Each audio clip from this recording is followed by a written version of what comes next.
Baiklah, Assalamualaikum dan juga selamat datang kembali ke dalam siaran langsung untuk PUBG Mobile Non-Borneo Empire Private Scrim Season yang keempat minggu yang pertama. So, ini adalah season uh, yang keempat. Of course lah saya dah cakap season yang keempat lah. Saya nak cakap sebenarnya ini adalah permulaan untuk season yang keempat.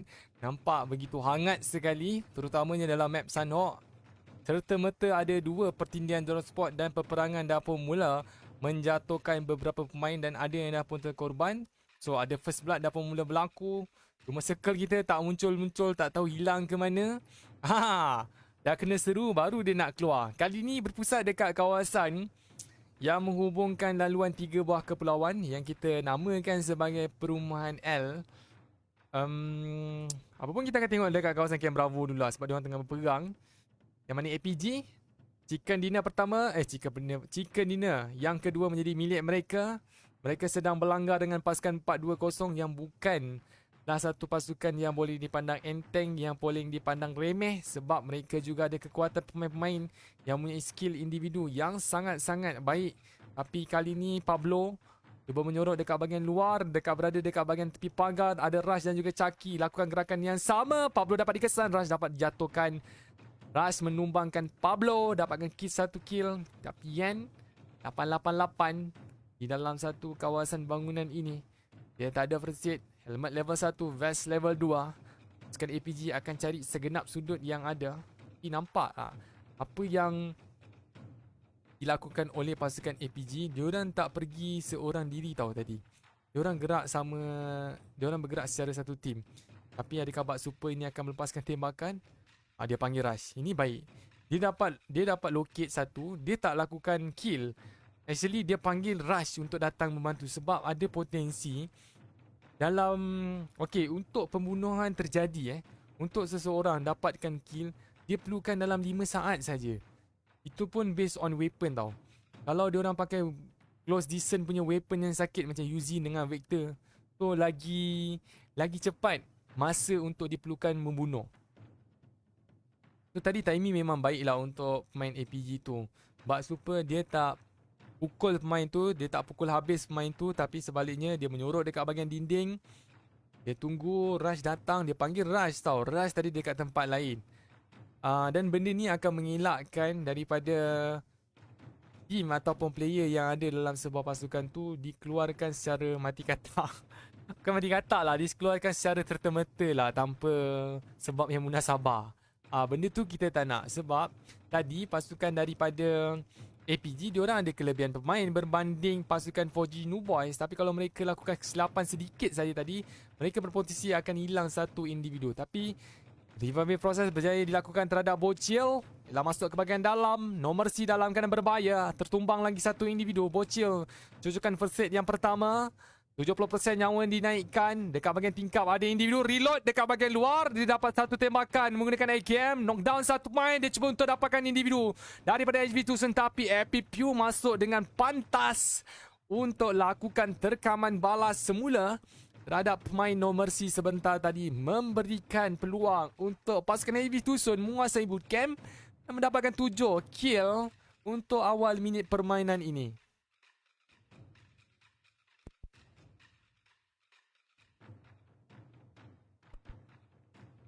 Tapi nampaknya Afnan dah pun terkorban. Afnan adalah line up baru yang dibawa masuk untuk HV Tucson. Tapi dekat Camp Bravo ni belum settle lagi sebenarnya APG. Diorang kena cari lagi seorang pemain. Cuma seorang tu ada dekat kawasan luar kawasan Camp Bravo. Dapat dikenal pasti penyembunyian yang cukup baik. Dan circle macam ni, Kepulauan Camp Alpha nampak adalah satu tempat yang paling tenang untuk diduduki, yang dah pun dimasuki oleh pasukan 10 Division Ace. Jadi rotation mereka sedang mengalir ke kawasan gunung Camp Alpha tersebut bersama dengan KMGR Esport. Di satu pemilihan yang cukup baik untuk pasukan KMGR. Tapi kali ini terjatuh Chucky. Pelegaran di tempat yang cukup terbuka. 420 dapatkan satu kill free. Inilah yang saya katakan tadi. Bila kita bergerak secara seorang diri, tanpa usul periksa, terutamanya lah kalau kita tak buat satu pengiraan ataupun kita tak dapat confirmkan yang mana team tu dah clear out player diorang secara bersih, Contoh diorang tak dapat 4-4 player tu dah habis ataupun tidak, kita tak tahu. Ini akan memberikan masalah bak super EMP45, tapi setidak-tidaknya Andy dia dapat sumbangkanlah satu mata singkir. Dia dapat culik satu pemain daripada APG. Oh, kesilapan yang tidak diingini terjadi juga, walaupun tadi APG bermain dengan teknik berhati-hati jika masuk menceroboh setiap kompon-kompon yang ada dekat kawasan Camp Bravo. Itulah masalah. Kadang-kadang kita terleka, kadang-kadang kita cuai, gairah nak dapatkan kill. Kita itulah masalah-masalah yang terjadi.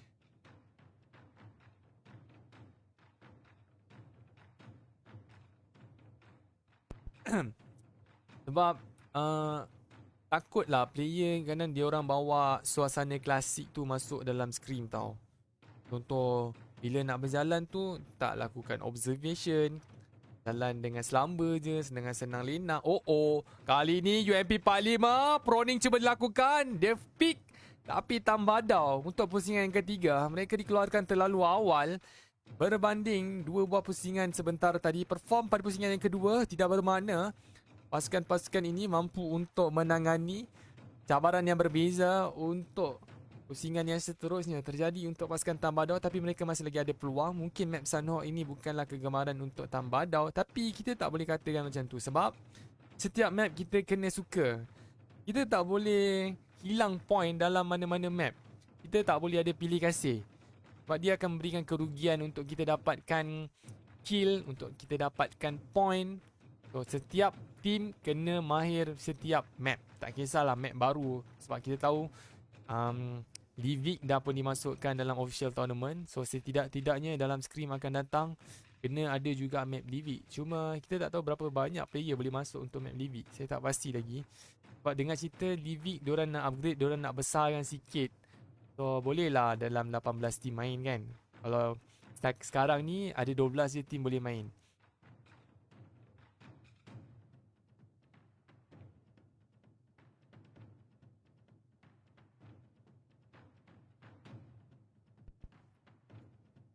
Dan daripada 17 tim, 5 tim dah pun hilang. KMGR, kenapa mereka letakkan satu pemain dekat bahagian gunung? Camp Alpha ni pun tak pasti, sebab kat bawah masih lagi ada kompon yang mereka perlu jaga. Dekat situ ia akan memberikan kelebihan untuk mereka halang gerakan masuk daripada kawasan Jambatan Hatin. Potensi untuk dua pasukan lalu dekat kawasan jambatan tu agak tinggi. Tatmo akan adanya NBE First Generation mula berada dekat kawasan lingkaran timur laut, bakal berhampiran dengan Akatsuki Generation. Akatsuki masih lagi tidak berganjak daripada perumahan mereka di kawasan bukit bootcamp. Belum lagi kosong 4GG New Boys. Tu tadi yang kena adalah 420 Gaming, bukan 4GG. 4GG New Boys bertandang untuk menjengah HB Tusun menguasai bootcamp pada awal minit permainan. Panuha M249 mata singkir yang ke-8 menjadi milik untuk HB Tusun, tapi kompon rumah Y yang mana ada dua tingkat memberikan satu pemandangan aras tinggi untuk gerakan-gerakan dekat bahagian bawah. Satu individu daripada 4GG dalam sasaran molotov cuba dilemparkan, cuma tidak kena dengan cukup tepat sebab dia ada dekat bahagian belakang kompon tersebut, bukan dekat kawasan luar. Kali ni Fanuhai susah juga untuk dia melarikan diri, susah juga untuk dia berada dalam kedudukan yang selamat, apatah lagi apabila ada EEB yang berada dekat kawasan atas bukit, memberikan lagi satu ancaman yang besar untuk kawasan bootcamp ini. Di mana yang dijangkakan NB First Generation mereka akan laluan ini, mereka tinggalkan Tatmok. Mereka kena berhati-hati bila berada dekat kawasan Bukit Merah yang ada paya, sebab kedudukan agak terbuka dipisahkan oleh sebatang jalan. Yokai terjatuh juga akhirnya. Dengan kedudukan aras tinggi yang ada untuk Akatsuki, memang mereka ada kelebihan untuk dapatkan mata singkir. Cuma mujur reviving proses ini berlaku dekat bahagian belakang batu. Dan untuk map Sunhawk ni kita tahu dia adalah 4km kali 4km persegi. Kita nampak NB Federation diorang ada satu transport untuk bergerak. Sebab kadang-kadang orang cakap senang je, tak payah nak guna kenderaan, tempat ni kecil dan susah untuk kita bawa ke sana ke sini kenderaan tersebut. Tapi sebenarnya tidak. Kenderaan lah yang akan memudahkan untuk kita dapatkan circle, kenderaan yang memudahkan untuk kita larikan diri daripada ancaman pihak musuh.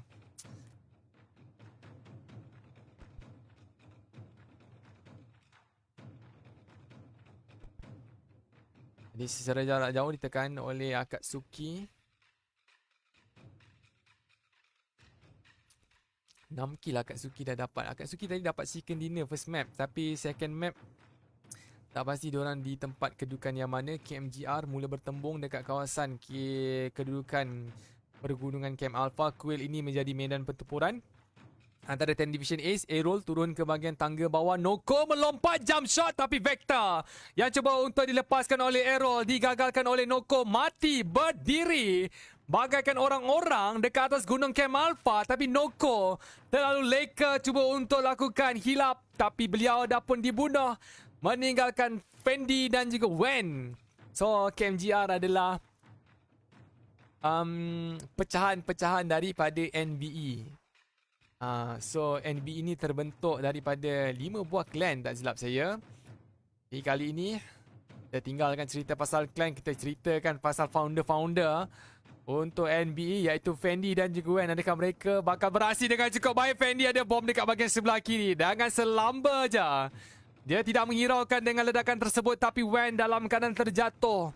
Wen adalah merupakan player yang sangat arif menggunakan senjata dan juga pernah banyak kali menyumbangkan mata singkir yang agak tinggi untuk pasukan beliau. Tapi kali ini ya ada first aid, cuma ada satu bandage. Tadi ada kotak dekat bahagian atas. Fendi mungkin dalam keadaan panik, dia tak sempat nak lakukan loot. Cuba untuk nak masuk dekat depan tu ada pondok, tapi mujur ada satu lagi kotak dekat depan ni.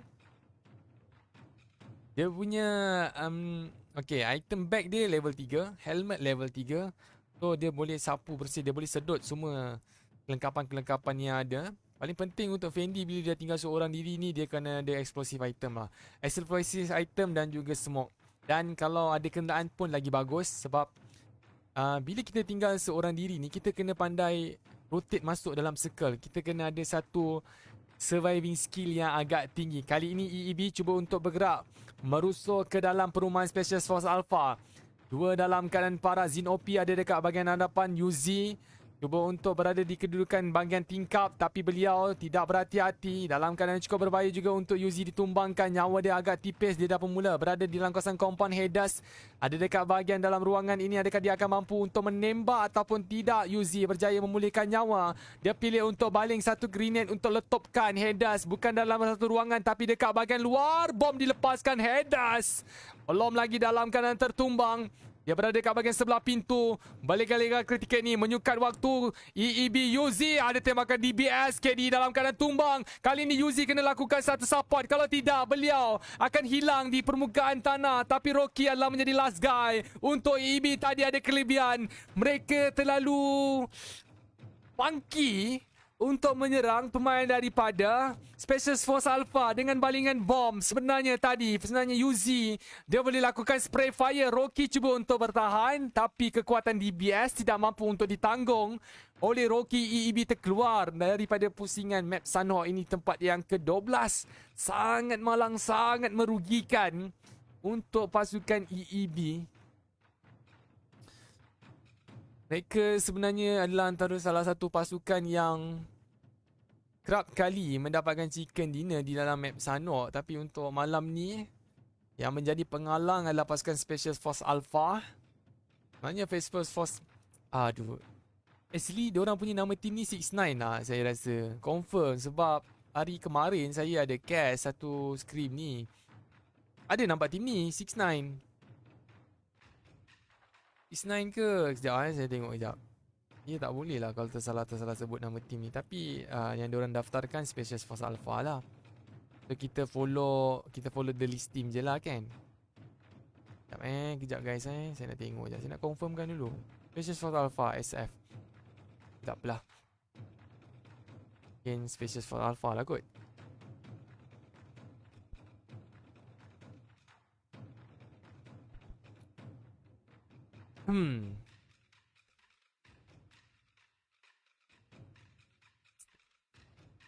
Okay. Main sekejap. Dekat bahagian tengah circle kita dah pun mula menguncup dan mula ditarik ke bahagian kepulauan Camp Alpha. So Untuk yang berada dekat bahagian luar zon permainan, terutamanya lah dekat area selatan, dekat area tenggara, seperti pemain daripada Special Force Alpha, APG yang akan mula masuk melalui kawasan TT dan juga sungai, yang berada dekat gudang dengan perumahan rumah L, dekat dengan perumahan L.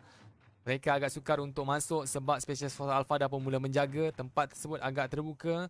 Kalau mereka lepas dapatkan kawasan gudang, untuk mereka naik ke bahagian bukit, mereka akan mula menyeberang jalan dekat situ. Kalau tanpa keperluan asap, dengan mudah saja untuk Special Force Alpha menjatuhkan pemain APG. Kalau pasukan Special Force Alpha naik ke bahagian atas bukit, itu akan memberikan masalah yang lebih tinggi lah untuk pasukan Special Force Alpha. Tapi kalau mereka tidak berjaga-jaga, mereka pula yang akan ditekan oleh pasukan 10 Division Ace yang dah pun berada dekat kawasan puncak pergunungan pada ketika ini.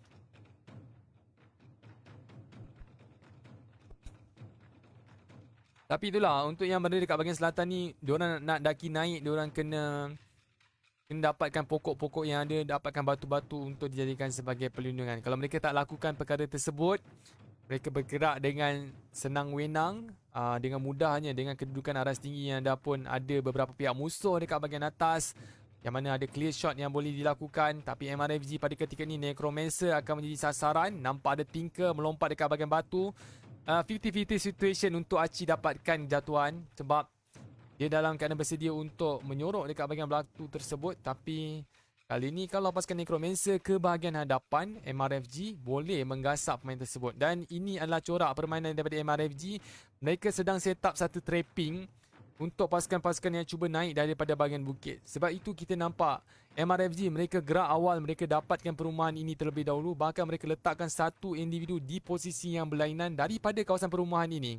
Tapi malang apabila APG cuba untuk mendaki naik, MRFG ada dekat kawasan tersebut dan Rice terpaksa untuk pergi lakukan pemantauan terhadap Hazel dan Motel, dan diarahkan untuk menekan, untuk dapatkan kill. Kalau mereka tidak clearkan pasukan daripada Special Force Alpha daripada kedudukan pasukan tersebut, mampu untuk melihat gerakan puncak bukit yang mana akan dinaki naik ataupun akan didaki naik oleh pemain APG. Yoki dan juga Kekanda. Necromancer ada dekat bahagian lingkaran biru. APG berpotensi untuk ditekan oleh dua buah pihak musuh, tetapi MRFG location dah pun expose apabila dalam keadaan terjatuh pemain mereka, Necromancer yang melakukan asakan sebentar tadi.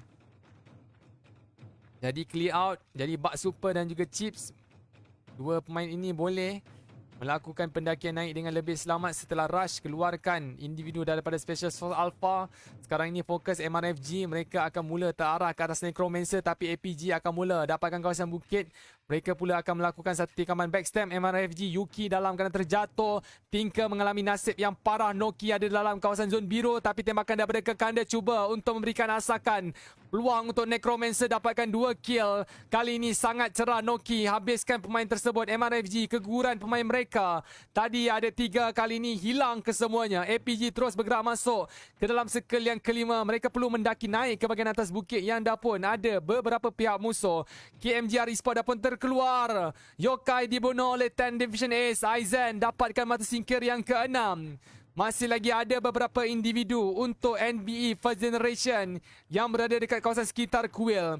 Kali ini pengagihan tugasan sedang berlaku untuk 10 Division A1 menjaga circle. Satu lagi berada dekat kawasan lingkaran biru, yang mana ketika ini ada peluang untuk pemain daripada 10 Division A dapatkan mata singkir terhadap APG dan juga Akatsuki. Akatsuki untuk mereka masuk, tekanan yang sangat tinggi dialami apabila zon biru menjadi laluan untuk mereka mendaki naik, dan apabila mereka sampai dekat bahagian ruangan ke kawasan atas ini, mereka akan mula dihalang oleh pemain APG. Dengan 5 buah pasukan NB Topik Terminator mati dalam kawasan zon biru. Ada tembakan balas sedang berlaku. APG dah pun ditumbangkan, jadi peluang untuk Akatsuki bertahan hidup cerah pada saat ini. Tapi kalau Zaragon dapatkan satu kedudukan di bahagian tengah puncak ini, akan menjadi peluang untuk Akatsuki dikorbankan. Tapi nampaknya Akatsuki akan mati dalam kawasan zon biru sebab tadi mereka bergerak dengan begitu lancar sekali. Kali ini mereka tersangkut dekat kawasan tepi tebing tu. So, tak ada peluang sebenarnya untuk Akatsuki. Susukan first aid demi susukan first aid. Tak tahu berapa lama dia akan mula bertahan. Tapi Aizen X dah ada pembalasan dendam daripada pemain NBE First Generation dilakukan terhadap 10 Division Ace. Zaragon adalah last guy untuk 10 Division Ace tambahkan mata singkir mereka. Gerak ke bahagian hadapan. Dia ada 3 biji smoke untuk dia lepaskan, untuk dia pulihkan rakan yang lain. Sebab NB Federation, mereka dah melingkar ke satu kedudukan yang berbeza. Tak mudah untuk melihat terhadap dua pemain 10 Division Ace ini. Dan juga mereka pun tak nak ambil risiko. Kalau mereka push berdua, so ada peluang juga untuk dijatuhkan. APG sekali lagi mereka di kalangan top 3. Dia akan dapatkan back to back chicken dinner. Peluang untuk NB Federation. Ada 3 angka pemain lebih pasukan yang lain. Tapi penjagaan daripada Bonti melakukan tembakan menggunakan M762 sangat berkesan apabila bug super dalam keadaan terjatuh. Chips akan mula melingkar ke bahagian belakang. Bonti dalam keadaan cukup berbahaya. Dia pun bertempur dalam jarak yang cukup dekat. Sementara Zen, nampaknya beliau terpaksa untuk menjaga Zaragon dan juga Aizen daripada 10 Vision Ace yang mula datang untuk merapat. Conan datang untuk membantu Zen. Bonti ditinggalkan berseorang. Jadi Bonti kena lakukan halangan terhadap Chip. Dia menerima tekanan yang cukup tinggi dengan zon biru. Ada peluang untuk Bonti dapatkan mata singkir. Tapi 10 Vision Ace pada ketika ini, Zaragon sedang bersiap sedia menggunakan Vector. Cuma mereka masih lagi di dalam kawasan zon permainan. Ada peluang untuk mereka bertahan dengan lebih lama. Tak ada tekanan zon biru. Kali ini nyawa tidak berkurangan. Zaragon cuba untuk mencari sasaran. Tapi 3 pemain daripada NB Federation dah mula berada dekat bahagian kepala pemain-pemain daripada 10 Division A. Zen ada dekat bahagian atas. Zaragon akan mula mendengar tembakan M7 daripada pemain ini. Tapi tembakan UMP 45 daripada Aizen tidak terkena dengan cukup tepat. Dia masuk dalam zon biru. Dia cuba untuk melakukan jump shot. Dia mengambil risiko. Kali ini shooting balas daripada pemain tersebut mengakhirkan individu pasukan 10 Division S. Jadi Chicken Dina milik untuk NB First Generation pada pusingan yang ketiga ini. Mana mereka berjaya mendapatkan 9 mata singkir 10 Division Ace dengan 6 mata singkir APG. Dengan 7 mata singkir NB Terminator. Ada mata singkir untuk mereka Akatsuki. Tidak berpeluang untuk dapatkan Chicken Dina. Mereka ada sedikit masalah untuk berada di circle yang terakhir. Laluan masuk yang agak sukar. Tekanan biru. APG ada untuk menjaga pintu masuk tersebut. Jadi mereka berjaya memperoleh 7 mata singkir sahaja. Ya pun, inilah cerita untuk map Sunhawk yang mana NB Federation dapatkan tempat yang pertama. Pasukan yang terkeluar, kita perlu tengok juga NTG 17, nomor C16, 420, 15 mati dekat kawasan Camp Bravo. Tambadau pada pusingan yang pertama mereka Tambadau pusingan yang ke berapa tadi diorang efektif diorang masuk pusingan yang kedua. Kali ini tempat yang ke-14 dia ada mati singkir MVP Elite. Mati singkir yang cukup banyak pada pusingan yang yang pertama tidak berjaya untuk diteruskan pada pusingan yang ketiga ini. EEB terkeluar di tempat yang ke-12. Jadi apapun kita akan berehat sebentar. Kita akan kembali lagi selepas ini untuk pusingan yang keempat. Terus setia untuk menonton secara langsung untuk NBE Private Scream. Jangan lupa untuk follow Facebook page Not Borneo Empire ataupun NBE Private Scream ini. Lihat sebentar.